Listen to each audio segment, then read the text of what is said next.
Good morning. This is Lee Funderburk with Stony Creek Farm, and we are about to do our Gardening 101 class. So give me just a moment here, and I will share my screen so that we can get started. This is all the information that I sent over to you. And we'll go ahead and get started. Hope you're having a good morning. Okay, this is one of the first things that I sent you over email when you were part of the call, and I just wanted to go over it very quickly. These are just some of my favorite gardening sites for beginning gardeners. The first one is homegardeningforbeginners.org. It's a nonprofit, and it's a great way to get lots of great information for beginning gardeners. Then we also have the Square Foot Garden Method, which is by Mel Bartholomew, and this site is squarefootgardening.org, and it talks about the method of square foot gardening, how you do that. It's a great beginning gardener's tool. He also has written a book called The Square Foot Gardener, and so you can look that up and get that book if you like, but you can also look on this site to see what all they suggest. Then there's a calculating soil for raised beds. It's called the soil calculator, and all you have to do is click on the link. This soil calculator, all you have to do is enter the dimensions of your garden bed, and then you take those dimensions and it will automatically figure out how much soil you need. So it's a very quick, easy method for raised beds. Now, soil mixtures for raised beds is also a great site. He has multiple different mixtures that are very successful for gardening.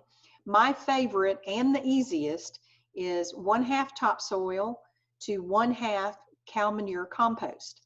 And it's a very easy mixture. You don't have to, all you have to do is mix it together. The compost comes in like 40 or 50 pound bags, and the topsoil will come in like 20-pound bags. So you just mix that together, but you get equal portions of each and mix that together, and it makes a great garden soil for your raised beds. But he has other mixtures in there too. Also, in number 2 here, the Square Foot Garden Method, Mel Bartholomew has a square foot garden mixture that is supposed to be able to not get overwatered. No matter how much you water it, it's got enough ingredients in it to help it drain through, so that you won't have to, or you won't be able to overwater it. That's what they say. So there's several things there that can help you with looking at what kind of soil you need to put in your raised garden beds. Also, this companion planting chart, we're actually going to go through that here on the call, but certain plants are not friends. For instance, tomatoes and cabbage, or tomatoes and potatoes. Any of those are not supposed to be grown next to each other because they pass diseases between each other. So they're not friends or companion plants. There's other plants that are great companions. For instance, certain herbs like basil is a great companion plant to a tomato. It will actually make your tomatoes taste better. And I've done it both ways, and I will agree that basil helps the taste of the tomatoes. So this is a great companion planting chart that will help you find out, and we'll go through it in a little more detail in a minute. Then also there's soil testing. So if you have an in-ground bed for your garden, then you'll want to test your soil to see what it needs to amend it to make it a wonderful mixture of organic material and minerals for your vegetables to grow healthy in. It's very easy to do. We'll go through the procedure of that here in just a little while, but that's also a great site. Now, your number 1 site on this page, though, is number 7, my lucky number, and that is the UT Agricultural Extension publication site. This site actually will have all things that you can imagine on gardening, pruning fruit trees, anything you would want for your homestead, your farm, or even in your backyard. This site is definitely a site you want to bookmark on your web. Now, the only thing is, I think they've changed their site, and I just found this out a couple of days ago before I had already sent y'all all this information. If you punch on this site and it does not go to it and it says 404 problem noted or whatever, then go and delete the UT. That's for University of Tennessee. Just delete the UT and then it should come up. They've been changing some of their sites, some of their on the UT Ag site. So now I think they're just going under extension.tennessee.edu/publications. So just eliminate the UT. We also have many sites that you can join for free. Dirt Rich Education. We also have our own Stony Creek Farm website. We have a Facebook site, Stony Creek Farm. And just for the people watching this, well, not just for the people, we are opening up our paid membership site, Dirt Rich. It's a Facebook group, but now you can join for free. We feel like this is a time where everyone deserves to know how to be sustainable. So there's a ton of information on that group, community group, and you can also post any questions, things of that nature. It's going to be a great site, and it's now for free. So if you are wanting to learn more about homesteading or growing your own vegetables, anything sustainable living, then Dirt Rich group on Facebook is, you can join that for free. You just have to sign up for it, and then I'll approve you as a member. So that's something we're trying to announce in a big way, because we just feel like critical times like these, we need to share all the education, all the information we can for people to live sustainably and more self-sufficiently. So we'll go on to our next item that we sent y'all over email. And this is plants versus seeds for your garden. As you can see, spring veggies, these are the ones that are grown in the spring, not necessarily in the summer. So they are all highlighted in yellow. So those would be items that you would want to transplant from seed that is already being grown right now.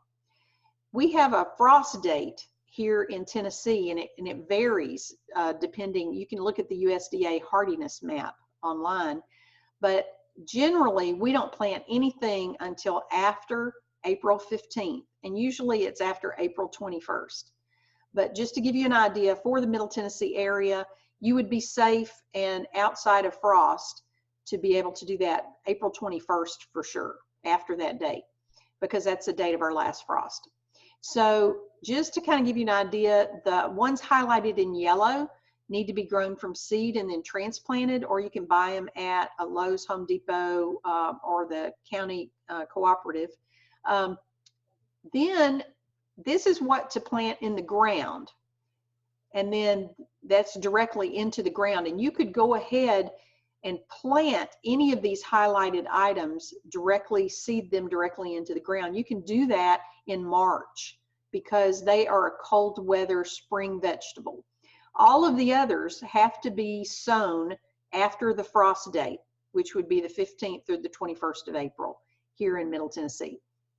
So these are what's better to transplant from actual plants that are already grown in pods. And that would be tomatoes, peppers, cabbage, broccoli, herbs, watermelon, cantaloupe, eggplant, sweet potato slips. Then there's a section on you can either transplant or seed those items. Items that have not done well for us, but you might be able to grow them well. But beets and cauliflower just haven't done well for us, and I don't know why. And then here's some great places to buy seeds and plants. I've put several things on there for you to take a look at.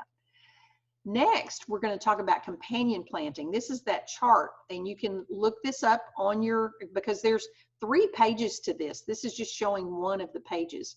But if you'll take a look in the white up here at the top, these are the items that you're looking at to compare whether or not they are a friend or a companion to the other items underneath that are in color. This is like a stoplight. Green is good or go, Yellow is okay or slow down. And then green is absolutely a companion. So that's green for go, yellow for maybe, you know, it's probably okay. And then red is for stop. Absolutely do not plant that next to the item that's in the white. So let's go through this for a second and let's look at pole beans because that's got the most red on it. So pole beans, which are like Kentucky Wonders, things that climb up a trellis, okay, they cannot or should not be planted by beets, any of the cabbage family, which would include broccoli, any brassicas, or Brussels sprouts or any of that, no onions, and no tomato plants. And I've seen some people with in-ground gardens, and they'll grow their tomatoes right next to their pole beans. And every time they're going to pass diseases or they're going to stunt their growth. There's a reason that those are not friends. So you want to follow this chart. And like I said, it's 3 pages, and you have that from your email that we sent over all these files to you. So that just kind of gives you a stoplight view of companion planting. So I hope this helps you. Also, we want to cover soil testing. This is UT Extension's soil testing, and we sent this over your email also. And basically what this does is it tells you exactly how to make a soil test. It tells you the depth to sample, 6 inches deep underground, then you're taking strips of it. Then you're going to mix it all together in a bucket and then take your soil sample from there. So as you can see, they just give you a little bucket, you mix it up in your bucket, but it gives you everything you need to know. And then it tells you where to sample, where to take the test and everything for Tennessee, for Middle Tennessee. And then you can look at other stations. You can also take them to the co-op. Soil tests can be done at the co-op too. But you will take that soil test and then they will send you a report back, and that report will tell you exactly what you need to amend the soil with, whether it's organic matter, whether you need to put you know, other types of fertilizer in there, nitrogen or whatever, or it'll give you some great effective methods to rebuild your soil if it's not good. Soil for vegetables needs to be a little less, somewhere between 6.2 and 6.5 or 7, under 7, because 7 is neutral. And plants like a little bit of acid in the soil. So that kind of gives you an idea of what you would have to do to amend to make sure that you would be able to grow the vegetables that you want to grow successfully. Next, I want to talk about identification and attraction of beneficial insects in your garden. Now, how we don't use pesticides, and the reason we don't use pesticides is, you know, it's cancer-causing agents and everything else in the world. We just don't want to use pesticides. We are not certified organic, but we are all natural. And pesticides are the #1 thing we do not want on our vegetables because they tend to linger on your fruits and vegetables after a long time. So we like to not have those. So to be able to do that, you have to have some natural methods to accommodate that process to kill off the bad insects, because you have good insects and you have bad insects. So we're going to go through this little chart very quickly. This identifies some good insects: ladybugs and praying mantis, spiders and ground beetles. And you can read through this at your leisure because this was sent to you. Aphid midges, they prey on aphids, which are probably the biggest problem for us with our tomato plants. Aphids will pass diseases and deteriorate your plants, so they can get fungus and everything else. So aphids are not a friend of vegetable gardeners. So whatever you can do to try to get rid of those aphids, you want to. And then braconid wasps, what they do is they lay their eggs inside of those tomato hornworms, or tobacco hornworms, some people call them. And then their larvae actually eat the worm inside out. It's kind of gross, but That's how they control the tomato hornworm. So you want these beneficial insects in your garden. A lot of them will already be there, but some of them may not. So you have to attract them. So we're going to talk about that in a second. Damsel bugs are also a good insect, and green lacewings are an outstandingly good beneficial insect. Tachinid flies, they are great. They prey on Japanese beetles. And I know all of us have experienced Japanese beetles and how they can just totally destroy a lot of your bushes and things of that nature. So tachinid flies are good for that. Hover flies are also good. They help with pollination because they feed on pollen. And the hoverfly larvae feed on the pests. So also mealybug destroyer and predatory mites. You cannot see the predatory mites, but they're there. You definitely want them there. This is what we use at Stony Creek Farm. We use green lacewings, and then only when necessary, we will use assassin bugs.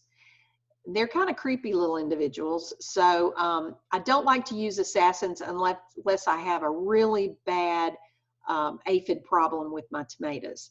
And then I will order assassin bugs. And they do a great job with cleaning up all the aphids. But you do have to be careful with assassin bugs because they could bite you. It won't hurt terribly. It'll be like a bee sting, but it's something that you need to be aware of if you do order the assassin bugs. They come actually with their eggs. You're only sent their eggs, and then you lay those eggs at the bottom of the plant when it's not raining. And then they hatch out and they go to town and eat all the bad bugs. We also have a company that we use if we have, which we did the last couple of years, we had to use them, and it's Arbico Organics. And Arbico Organics is where I can order green lacewing eggs to be able to put on my tomato plants. Very easy to do.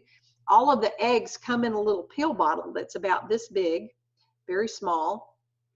And it's like a little pill bottle, and the eggs are in sawdust. And all you do is you spritz a leaf of a tomato plant that's infected with aphids, and then you pour on a little bit of the egg sawdust mixture, and then the next few days, those the larvae from the green lacewings will hatch out, and they will absolutely eat all of the aphid eggs and aphids as the larvae are hatching out.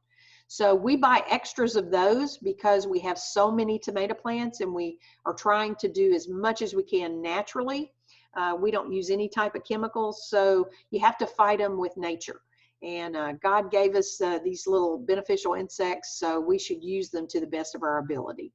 So Arbico Organics is the place that we order those if you need them. What we plant to attract beneficial insects are, in the red, buckwheat and cosmos are the two that we plant. Now, this is buckwheat with the white flower, and then cosmos is at the bottom. They both have open, small flowers. Well, cosmos is kind of big, but the buckwheat is small, very small flowers. And you can see that it's easy for the little beneficial insects to go in there and get the pollen. It's very easy. So buckwheat and cosmos, they'll feed on the pollen, but then they'll stay in your habitat while they're there, and they'll eat bad insects, and they'll lay lots of beneficial eggs, which will hatch out into larvae that will eat all of your bad bugs. And you'll actually see nature taking over. I mean, it's amazing how this works. You can also grow sweet alyssum, bachelor's button, coreopsis, and catmint also works. These are also great. Next, I wanted to share with you, and you can watch this at your convenience, but we have a YouTube video showing you buckwheat in our garden, and you can actually see all the beneficial bugs just flying all around the buckwheat. It's amazing, little hoverflies and all types of insects, green lacewings. And so their habitat now will be in your garden, and then you'll actually see how we do it, because we strategically place rows of buckwheat in between several rows of our tomato plants. And that way they have a habitat, so they'll go in there and lay all these larvae to eat the aphids. I mean, nature's a wonderful thing. So I just wanted to share that with you. One last thing that we need to cover is, and I'll just need to share this with you also, and that is, this was the last thing that I actually sent in your email, and this is from UT Ag Extension. They have so much great information on that publication site. You can look up anything, but this is the Summer Garden Guide. This is telling you the vegetable at the top, beans, bush, and snap, and then they have pole beans underneath, and lima beans, and on down. And it just covers corn, eggplant, tomatoes, all kinds of stuff. So don't see tomatoes on here. I thought tomatoes were on here, but pretty much all tomatoes thrive in our environment here. We don't have a lot that don't.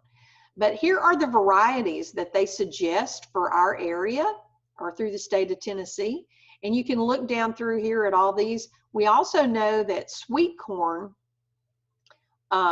there's one, this one says honey and pearl, but there's another pearl name that works real well. And then Providence will work very well too. Harris Seed Company is the company that we buy our corn from. They're out of New York, and they have a non-GMO, it is a hybrid corn, but it's a non-GMO corn that we can grow so that we don't have to participate in any GMO products here. It's called Providence. They have several varieties of non-GMO corn, and you can look them up on the web, Harris Seed Company. You can also look up Johnny's Seeds, which is another great company to order online. Johnny's is employee owned, which I really like, and I'm sure you will too. And Urban Farmer, if you look that up, they also have a seed company that you can order seeds as well as some plants. I was going to order some strawberry roots, but my roots were given to me this year, so I didn't have to order those, but they actually have strawberry roots that you can start. So I hope this gives you a good idea. I wanted to share the planting intervals are up here. Also, these are on row cropping because this is also for farmers too. If you're doing raised beds, you can do it closer than that. You just don't want to do it too close. Inches between rows doesn't really count if you have a raised bed, but inches between plants counts. So you can take a look at this, and you can see cantaloupe, you need 24 inches between the plants. Sweet corn, 8 to 12 inches. Cucumbers, 12 inches. So generally, if you have a small area, you can put them on the edge of your garden and then trellis them up like cucumbers and all the viney plants, and that will save you space. And then these are the days to harvest in general. And then here's how much it will yield you. Now, since tomatoes aren't on here, I'll share with you. One tomato plant will yield you somewhere, depending on the tomato variety, will yield you somewhere between 5 and 15 pounds of tomatoes. So depending on what you're looking for to be able, like if you're going to put it up and can and be sustainable like we are, then you will need to kind of add that up to know how many tomatoes you're going to want to grow. If you have a smaller garden and you're not able to, we do sell canning tomatoes, so you're welcome to see us this summer. We'll open in mid-June. Our tomatoes will be ready around the 4th of July, and then we'll sell all the other vegetables too. And you can look on our website, stonycreek.farm, and we'll always announce when we're open and our hours and all that kind of stuff. Again, I would like to encourage you before we end the call to sign up for our Dirt Rich group on Facebook.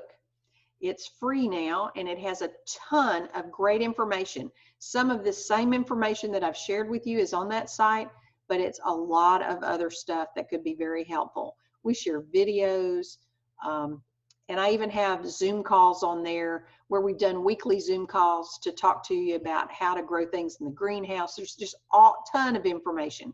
So I hope you'll give that a try.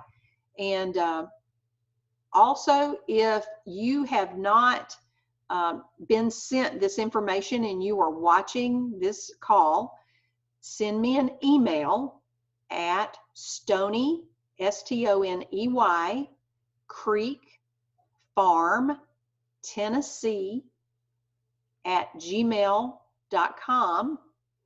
and we will send you all of these files over email. Happy to do that for you. And we'll also sign you up for our newsletter each week, which is a wonderful blog. We have all different sustainable living topics going on there: recycling, repurposing, how to grow vegetables, how to have your own sustainable life, be more self-sufficient, canning, just all types of information. So I hope this helps you, and thank you for watching our video.